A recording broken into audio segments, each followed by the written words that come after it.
Halo guys, selamat pagi dan salam berjumpa dengan saya pada pagi hari ini. Dan kali ini saya akan membagikan tutorial bagaimana langkah-langkah penulisan tesis yang sebenarnya harus kita lakukan sedetail mungkin karena pemahaman yang bagus dalam menulis sebuah tesis adalah merupakan suatu hal yang lebih lumrah untuk kita lakukan dalam menulis tesis ataupun penelitian-penelitian lainnya.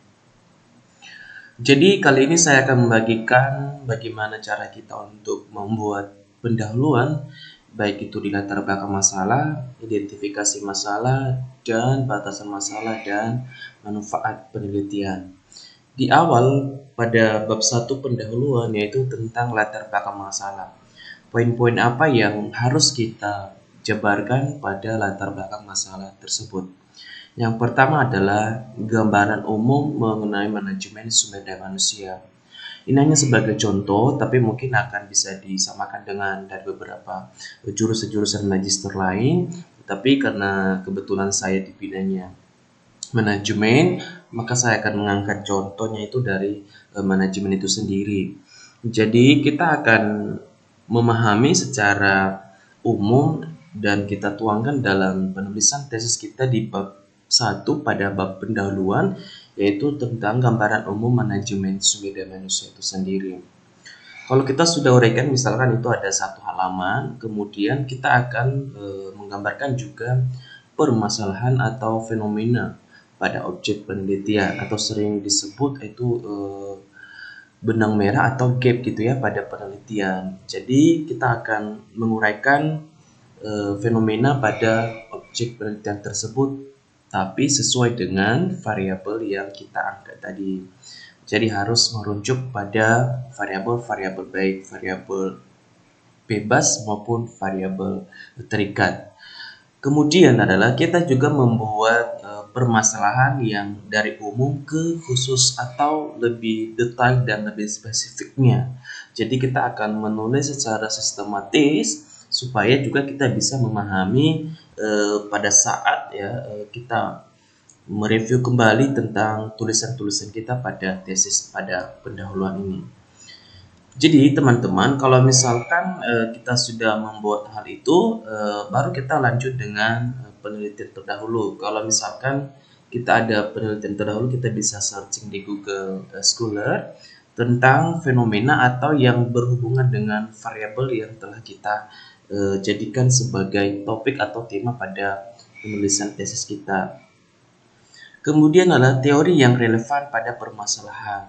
Jadi kalau misalkan kita sudah menemukan fenomena atau permasalahan pada objek penelitian, kita juga harus menuliskan teori-teori yang relevan pada permasalahan tersebut. Jadi setiap fenomena itu akan didukung satu atau dua bait daripada teori manajemen itu sendiri. Kalau misalkan saya kasih contoh itu tentang motivasi kerja. Jadi kalau kita mengangkat judul tentang motivasi kerja, maka juga kita akan mengambil teori yang bisa membantu atau mendukung daripada permasalahan ini. Yang surgianya yang dilakukan adalah pada motivasi kerja ini, maka kita akan harus berikan namanya teori yang relevan. Kemudian adalah data dan dokumentasi yang dibutuhkan sesuai permasalahan. Nah, ini tentu sangat juga dibutuhkan. Kenapa? Karena untuk menulis ini kita juga harus perlu data-data yang kita butuhkan dari perusahaan. Misalkan ketika dosen pembimbing kita serahkan proposal, apalagi pada tahap awal itu diminta beberapa, bisa juga diminta dari jumlah karyawan, kemudian juga dilihat dari segi backgroundnya, misalkan dari pendidikan, tingkat pendidikan mereka seperti apa, apakah SMA semua, apakah ada D3, S1 dan seterusnya. Kemudian adalah penulisan harus sistematis, itu jelas sekali dan sangat dibutuhkan, bahwa penulisan yang sistematis itu dapat membuat kita lebih paham ya, lebih mengukur dan kita tahu bahwasanya menulis ini kita uraikan satu persatu dengan rapi gitu ya. Jadi jangan sampai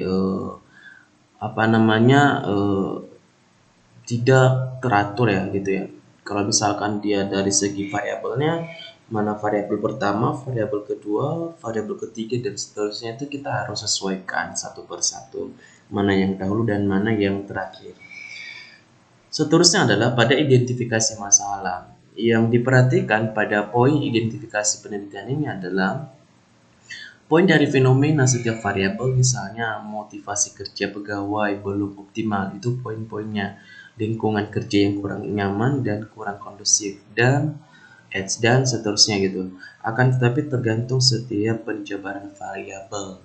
Kalau misalkan kita menguraikan di latar belakang masalah tentang motivasi kerja yang belum optimal, itu misalkan kita buat dalam satu paragraf di latar belakang masalahnya, sehingga nanti identifikasi masalahnya kita ambil poinnya saja.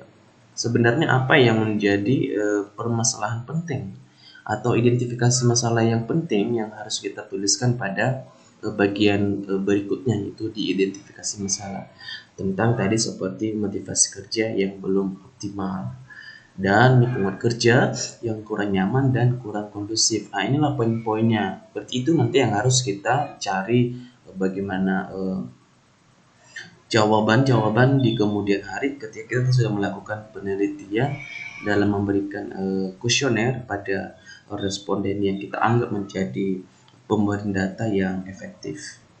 Seterusnya adalah batasan masalah. Jadi batasan masalah ini kan merujuk pada poin yang harus kita teliti. Jadi kita harus fokus pada tema atau topik pada penelitian kita. Misalkan pada penulisan batas masalah harus fokus pada judul penelitian. Misalkan penelitian ini fokus dan berarah pada pengaruh motivasi kerja dan lingkungan kerja terhadap kinerja pegawai di PT sedunia. Ini misalkan ini contoh yang saya kasih. Jadi kita fokus pada tema tersebut atau topik tersebut. Seterusnya adalah rumusan penelitian. Berdasarkan latar belakang penelitian yang telah diuraikan, yang menjadi permasalahan dan fokus dalam penelitian ini sebagai berikut. Contoh, apakah karakteristik individu berpengaruh terhadap kinerja karyawan PT sedunia dan seterusnya. Kemudian kalau misalkan ada variabel lain lagi, itu bisa kita teruskan. Kalau misalkan seperti motivasi kerja dan juga lingkungan kerja dan seterusnya. Jadi kita membuat rumusan masalah adalah nanti berhubungan dengan hipotesis penelitian atau hipotesa. Kenapa? Karena kalau misalkan kita membuat rumusan penelitian sebanyak 10, maka nanti di rumusan atau di hipotesa penelitian, hipotesis penelitian itu juga harus sesuai dan rumusan penelitian misalkan 10 dan 10 gitu. Jadi jangan misalkan di rumusan penelitian ada 5, maka di hipotesis penelitian ada 10. Karena yang kita jawab adalah sebagai dugaan sementara atau jawaban sementara itu bisa kita jawab di bab 2, yaitu di hipotesis penelitian. Jadi harus sama. Kalau misalkan yang kita tanya karakteristik individu, maka yang kita jawab secara praduga itu juga di bab 2 harus sesuai ya. Kalau misalkan 5 ya kita juga harus buat hipotesis 5. Berikut adalah tujuan penelitian. Ini tujuan penelitian ini kan ada untuk peneliti sendiri, kemudian juga untuk akademisi lainnya. Kemudian adalah tujuan penelitian sesuai dengan rumusan masalah yang akan dicapai dalam penelitian ini di atas satu untuk mengetahui pengaruh karakteristik individu terhadap kinerja karyawan PT sedunia dan seterusnya gitu ya.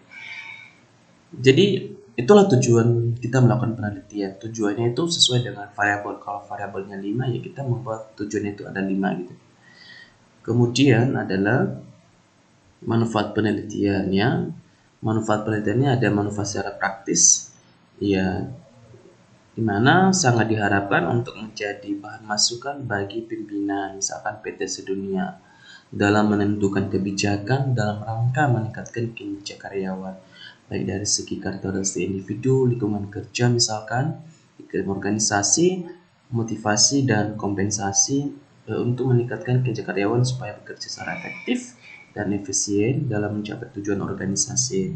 Nah, itu sangat diharapkan kita membuat manfaatnya itu untuk apa begitu ya, sebagai bahan masukan untuk ke perusahaan yang menjadi objek penelitian kita.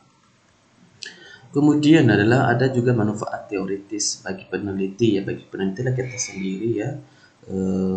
Diharapkan bahwa penelitian ini nanti bagi pengembangan dan ilmu pengetahuan, terutama ilmu manajemen sumber daya manusia, dan dapat digunakan sebagai referensi untuk penelitian selanjutnya yang berkaitan dengan penelitian ini. Jadi itu bagi peneliti, siapapun penelitinya, bukan hanya saya. Mungkin kalau saya sudah penelitian, siapa tahu nanti ada juga kawan-kawan yang lain ataupun mahasiswa-mahasiswa lain yang juga melakukan penelitian yang tentu agak sama dengan variabel-variabel yang sudah saya teliti.